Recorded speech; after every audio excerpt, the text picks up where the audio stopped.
So this channel was one of the very first ones to report on a possible UK ban on Caribbean passports coming.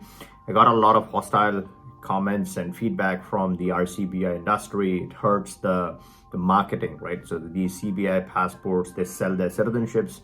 A lot of these agencies, some of them are now caught in wrongdoings. I think they colluded, or rather they influenced the applicants, or they got together with the applicants trying to convince them to hide certain material facts, especially the prior rejections on UK visas. They still applied.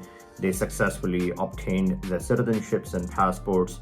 And guess what? Now UK is going back and examining all those applications. The immediate effect is that UK has suspended all visa-free access for the Dominican passport program. This is just the tip of the iceberg. It has started off with this. Obviously, this is not good news, but this was inevitable. And I was one of the very first ones to report on the developments based on the UK office's actions. Now, the point is, yes, it's money for marketers, and these agencies want to sell these passport programs.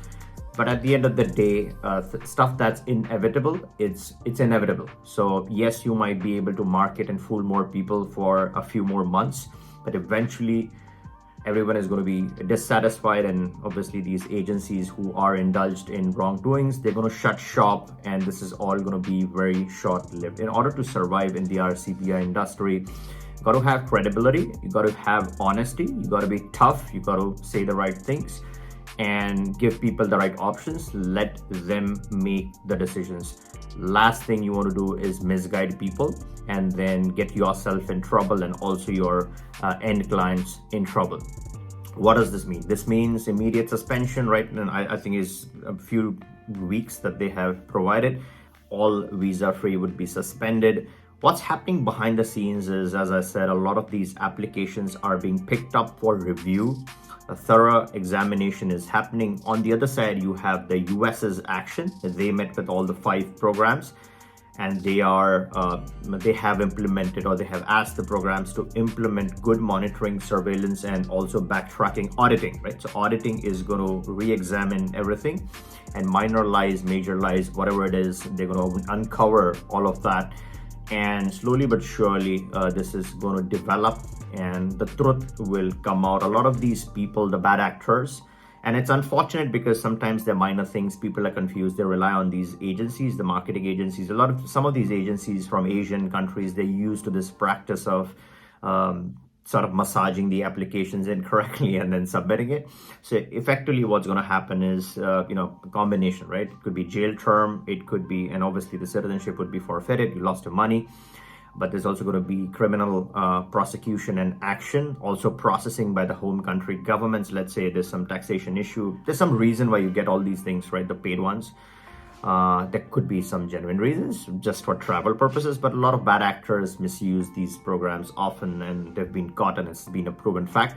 So all of that processing is going to take place, is going to make sure all the bad actors are prosecuted, jailed, and their citizenships are terminated. And obviously the agencies lose license and they get prosecuted in the bargain as well, because if they're involved in the wrongdoing or in hiding of facts or concealing of material facts, then they're going to obviously face the action as well.